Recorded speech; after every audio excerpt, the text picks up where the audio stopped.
Hello everyone and welcome to Indian coder. आज हम लोग डिस्कस करने जा रहे हैं कीबोर्ड शॉर्टकट्स जो हमें विजुअल स्टूडियो प्रोवाइड करता है डीबगिंग के लिए। विजुअल स्टूडियो हमारे लिए काफ़ी सारे शॉर्टकट्स प्रोवाइड करता है। उसमें से हम कुछ ऐसे शॉर्टकट्स डिस्कस करेंगे जो डीबगिंग में हमारे लिए काफ़ी यूज़फुल होते हैं। तो जैसे कि अगर आप अभी विजुअल स्टूडियो अगर आपके पास लेटेस्ट है तो उसमें पहले यहाँ पे एक स्टार्ट बटन आती थी। अब स्टार्ट की जगह पे बेसिकली प्रोजेक्ट का नेम देता है, बट बटन की फंक्शनैलिटी अभी तक बेसिकली सेम है। तो अगर आप इस बटन पर क्लिक करते हैं तो यूजुअली लोग अज्यूम करते हैं कि ये सिंपली हमारी एप्लीकेशन को रन कर रहा है, बट एक्चुअली हमारी एप्लीकेशन को सिर्फ रन नहीं कर रहा है, ये डीबगिंग इनेबल कर देता है ऑन द स्पॉट उसी टाइम पे। तो डीबगिंग इनेबल करने से एक्चुअली होता क्या है कि एक्चुअली आपका code line by line execute हो रहा होता है और वो काफ़ी ज़्यादा रैम और मेमोरी यूज़ कर रहा होता है एज़ कम्पेयर टू कि अगर आपने डायरेक्ट ईएक्सी से वो रन करी होती। जैसे कि अगर मैं अभी इस पर ब्रेक पॉइंट अगर लगाऊंगा, ये ब्रेक पॉइंट एक्चुअली इंसर्ट कैसे किया जाता है ये भी अभी हम थोड़ी देर में डिस्कस करेंगे। बट जैसे अभी मैंने यहाँ ब्रेक पॉइंट एक ऐड कर दिया है, तो मैं इसको अगर यहाँ से रन करता हूँ तो ये इस ब्रेक पॉइंट पे हिट हो गया और उसकी एग्जीक्यूशन वहीं पे रुक गई है, जो कि सिर्फ उस केस में हो सकता है जब मैं उसको डीबगिंग के साथ रन कर रहा हूँ। अगर मैं इसको चाहूँ तो दूसरे तरीके से भी रन कर सकता हूँ। अभी इस केस में आप देखेंगे तो ये पूरा एग्जीक्यूट होने लग रहा है और ब्रेक पॉइंट हालांकि पीछे लगा हुआ था, लेकिन मेरा पूरा प्रोग्राम एग्जीक्यूट हो गया है और वो ब्रेक पॉइंट हिट नहीं हुआ है क्योंकि मैंने उसे विदाउट डीबगिंग रन किया था।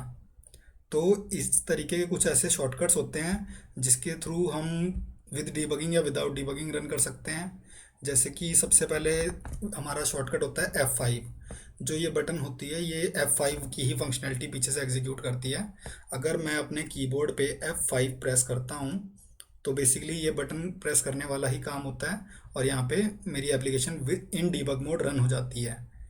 अगर मैं F5 ना प्रेस करके कंट्रोल प्लस F5 प्रेस करूं तो उस केस में मेरी एप्लीकेशन उस पर हिट नहीं होगी ब्रेक पॉइंट पे और डायरेक्टली एग्जीक्यूट हो जाएगी। तो इसमें सबसे पहले मैं आपको इस एप्लीकेशन, ये जो मैंने कोड ऑलरेडी लिख रखा है, इसके बारे में थोड़ा सा बता दूं जिससे आपको समझ आ जाए कि एक्चुअली हो क्या रहा है। तो इसमें हम दो नंबर पहले यहाँ पे इनपुट ले रहे हैं, फिर उन दोनों नंबर का सम करके हम इस सी वेरिएबल में स्टोर करा रहे हैं। उन दोनों नंबर का ही डिफरेंस लेके ए में से बी सब्ट्रैक्ट किया हमने और डी में स्टोर कराया। फिर सी और डी को मल्टीप्लाई करके हमने प्रिंट करा दिया, सी और डी को डिवाइड करके। तो बेसिकली थोड़ी कैलकुलेटर टाइप की ऐप बनाई है, कुछ ज़्यादा इसमें कॉम्प्लेक्स लॉजिक अभी नहीं डाला है।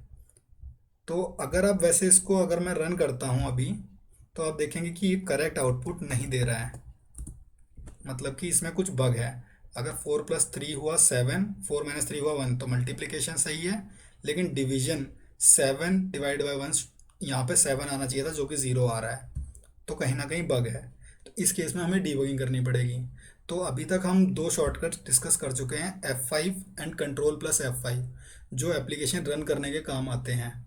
उसके अलावा एक शॉर्टकट होता है, जैसे अभी एप्लीकेशन रन कर रही है और मैं इसमें शिफ्ट प्लस F5 प्रेस करूं तो मेरी एप्लीकेशन की एग्जीक्यूशन रुक जाती है।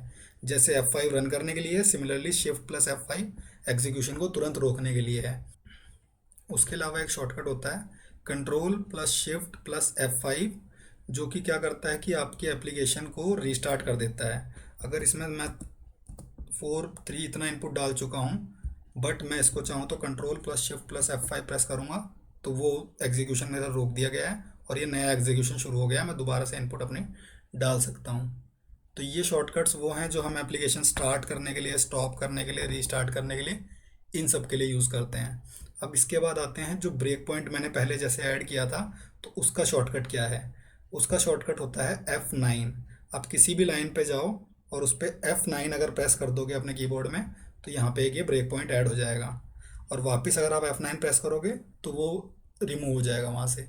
इसके अलावा ब्रेक पॉइंट में एक स्पेशल प्रॉपर्टी होती है डिसेबल की। जब आप किसी बहुत बड़ी एप्लीकेशन में काम करते हो तो कई बार ऐसे हो जाता है कि आपके मल्टीपल ब्रेक पॉइंट्स बहुत सारी जगह पे लगे हुए हैं, लेकिन आप उनको हटाना नहीं चाहते क्योंकि आपके काफ़ी यूज़फुल ब्रेक पॉइंट्स हैं।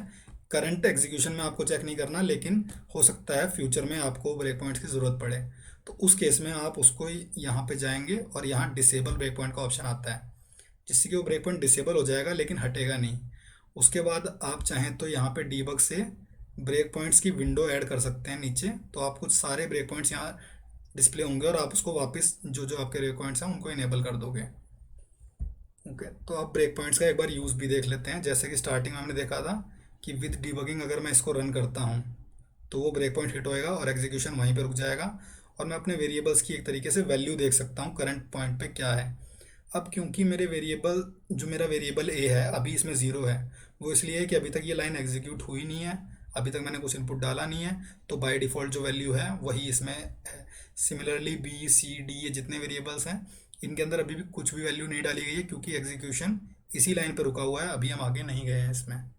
तो एग्जीक्यूशन आगे बढ़ा, एक बार आप ब्रेक पॉइंट हिट कर जाते हो तो एग्जीक्यूशन आगे बढ़ाने का आपको सबसे पहला तरीका तो वही होता है कि आप फिर से F5 प्रेस कर दो, जैसे आप F5 रन के लिए करते हो। सिमिलरली यहाँ जो ये कंटिन्यू का ऑप्शन आ रहा है ये भी F5 से ही एग्जीक्यूट होगा।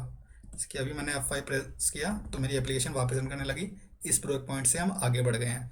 तो जब तक अब अगर कोई दूसरा ब्रेक पॉइंट होता और उस पर हिट करते तो मेरी एप्लीकेशन का एग्जीक्यूशन दोबारा रुकता, वरना आप पूरा चलता चला जाएगा। तो अब मैं जैसे मैंने इनपुट दिया 4 3 7, अगेन सेम इनपुट दिया, सेम आउटपुट आ रहा है। लेकिन अगर आप चाहते हो उसको जैसे अब इशू आ रहा था तो मेरे को इस ब्रेक पॉइंट से कुछ उसमें फ़ायदा नहीं हुआ, क्योंकि ब्रेक पॉइंट तो हिट हुआ लेकिन मैं कुछ वैल्यूज़ रीड नहीं कर पाया, तो मुझे पता नहीं है इशू कहाँ आ रहा है। तो आप चाहते हो कि आप लाइन बाय लाइन इसको एग्जीक्यूट करते चलो। अब आप उसके लिए बार बार तो यहाँ ब्रेक पॉइंट्स हर लाइन पे लगाओगे नहीं, तो उसके लिए शॉर्टकट होता है F10। एफ F10 जो होता है वो नेक्स्ट स्टेटमेंट पे पहुँचाता है इसको। अब मैं पहली स्टेटमेंट मेरी एग्जीक्यूट हो रही है, जैसे ही मैं 4 इनपुट करूँगा नेक्स्ट स्टेटमेंट पे आ जाएगा। अब आप देखोगे ए के अंदर 4 वैल्यू डल चुकी है। अब मैं फिर से अगर F10 यहाँ पे डालूंगा तो मैं नेक्स्ट इनपुट दे सकता हूँ, फिर मैं नेक्स्ट लाइन पे आ गया। तो इस तरीके से F10 वर्क करता है। F10 one by one in statements को एग्जीक्यूट करता चला जाता है। अब इसमें आता है ऐड मेथड, जो कि मेरा खुद का बनाया हुआ मेथड है, यहाँ पे नीचे डाला हुआ है। अब मैं चाहता हूँ कि इस ऐड मेथड के अंदर क्या एग्जीक्यूशन हो रही है मैं वो देखना चाहता हूँ। तो उसके लिए मेरा दूसरा शॉर्टकट आता है F11। अगर आप F10 दबा दोगे यहाँ पे तो मैं डायरेक्टली इस नेक्स्ट स्टेटमेंट पे आ जाऊँगा। ऐड के अंदर जो भी होना होगा वो ऑटोमेटिकली होकर बस सी में डायरेक्ट वैल्यू असाइन हो जाएगी। लेकिन अगर मैं F11 प्रेस करता हूँ इसमें तो मैं सीधा का सीधा इस ऐड मेथड के अंदर आ जाऊंगा। जो मैंने वेरिएबल्स की वैल्यू पास की है वो मुझे डिस्प्ले हो जाएंगी, और अब इसके अंदर जो भी एग्जीक्यूशन होनी होगी मैं वन बाय वन वो व्यू कर सकता हूँ F10 प्रेस कर करके। और जैसे ही मैं यहाँ पे ये मेथड ख़त्म होगा तो मैं वापस इसी स्टेटमेंट पे वापस आ जाऊँगा।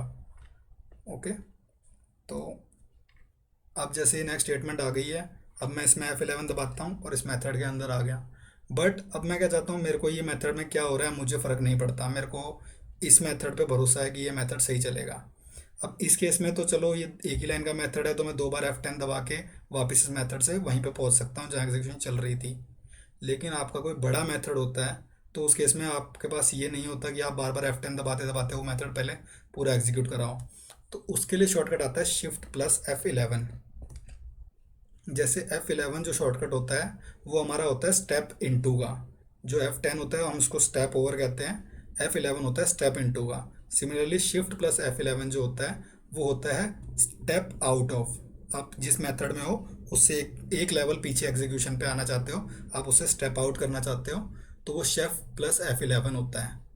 इसके अलावा एक जो शॉर्टकट होता है F12। आपको ज़रूरी नहीं है कि आप एग्जीक्यूशन के टाइम पे ही यूज़ करो, वो बिना जब कोड ना एग्जीक्यूट हो रहा हो तब भी आप यूज़ कर सकते हो, बट काफ़ी यूज़फुल होता है। जैसे अभी ये सबट्रैक्ट मेथड है तो मुझे डाउट है कि इसमें कुछ सही हो रहा है कि नहीं, पर मैं चाहता नहीं कि इसके अंदर जाके वापस आऊँ, तो मैं उस मेथड के ऊपर क्लिक करूँगा और F12 दबाऊँगा। तो एग्जीक्यूशन मेरा वहीं पर रुका हुआ है, अभी एग्जीक्यूशन इसके अंदर नहीं आया, लेकिन मैं मेथड खुद से व्यू कर पा रहा हूँ। ओके, सिमिलरली Shift+F12 होता है फाइंड ऑल रेफरेंसेस का। अगर मैं इसका Shift+F12 दबाऊंगा तो ये कहाँ कहाँ से कॉल हो रहा है मुझे सारा कुछ इसमें मिल जाएगा। तो जिसमें कि F12 मेथड होता है, अगर आप इस पर राइट क्लिक भी करोगे तो ये सारे आपको शॉर्टकट्स यहाँ पे मिलेंगे। ओके, तो F12 होता है गो टू डेफिनेशन का, कि ये अगर आप किसी वेरिएबल पे क्लिक करते हो तो वो कहाँ पे डिफाइन है आप उस पर चले जाओगे। जैसे मैंने ए पे क्लिक किया तो मैं ए की डेफिनेशन पे आ गया हूँ। अगर मैं सबट्रैक्ट मेथड पे क्लिक करता हूँ तो मैं सबट्रैक्ट की डेफिनेशन पे आ जाऊँगा। और सिमिलरली Shift+F12 होता है फाइंड ऑल रेफरेंसेस का। ये पूरे आपके सॉल्यूशन में जहाँ भी इसके जितने भी रेफरेंसेस मिलेंगे वो सारे ओपन करके यहाँ पे डिस्प्ले कर देगा। तो ये भी काफ़ी यूज़फुल होता है आपको, अगर आपको देखना है कि मेथड को कॉल्स कहाँ से आ रही हैं और कैसे एग्जीक्यूशन हो रही है, तो उसके लिए ये दोनों शॉर्टकट्स बहुत ज़्यादा यूज़फुल होते हैं। तो अब इन शॉर्टकट्स के साथ अगर मैं अपनी एप्लीकेशन को डीबग करने की कोशिश करूं, तो मैंने सबसे पहले देखा कि मेरे इनपुट सही आए हैं, 4 और 3 जो मैंने इनपुट दिए थे। ओके, और उसके बाद मैंने सी का एग्जीक्यूशन देखा तो सी में वैल्यू करेक्ट आई है 4+3 की। अब मैं इसमें आगे बढ़ रहा हूँ F10 का यूज़ करके। जैसे ही मैं F10 का यूज़ करके आगे बढ़ा तो मेरे डी में वैल्यू आ चुकी है 1, तो 4 - 3 1 करेक्ट वैल्यू आई है। उसी के बाद जैसे ही मैंने F10 फिर से प्रेस किया तो मल्टीप्लाई सी और डी से कंसोल पे राइट हुआ है, एक्चुअली ये 7 राइट हो चुका है, ये भी करेक्ट वैल्यू है। ओके, एंड उसके बाद मैं F10 प्रेस कर रहा हूँ तो मेरे कंसोल पे 0 राइट हुआ है, तो इसका मतलब है कि इशू इस लाइन में था। तो इसमें एक और चीज़ होती है कि आप ऐसे राइट क्लिक करके इसको कर सकते हो सेट नेक्स्ट स्टेटमेंट।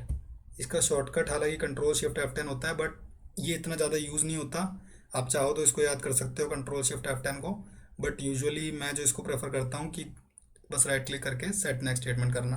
तो अब मैं इस पे जाके F11 प्रेस करूँगा। F11 मैंने प्रेस किया, मैंने देखा वैल्यूज़ 7 1 करेक्ट पास हुई थी। अब यहाँ पे जाके मुझे इशू मिला, जो कि x/y होना चाहिए था, वो y/x है। तो इससे मेरे को मेरा सीधा इशू मिल गया है। यहाँ पे मैं अपना एग्जीक्यूशन रोक के इसको फिक्स करके दोबारा रन कर सकता हूँ। अब ये मेरे ख्याल से सही रन हो जाना चाहिए। तो इस तरीके से ये एक बहुत छोटा एग्जांपल मैंने लिया था जिसमें हम चेक कर रहे थे कि हमारा को कुछ भी बग आया छोटा सा तो वो कैसे फिक्स होगा। अब जो हमारा एक्सपेक्टेड आउटपुट है वो आउटपुट करेक्ट आ रहा है। इसी तरीके से बड़ी बड़ी एप्लीकेशन भी जब होती हैं तो ये आपको जो शॉर्टकट्स हैं ये आपको बहुत ज़्यादा हेल्प करेंगे उन बड़ी बड़ी एप्लीकेशंस को डीबग करने में। होपफुली ये डिबगिंग शॉर्टकट्स आपको फ्यूचर में काफ़ी हेल्प करेंगे। Thank you.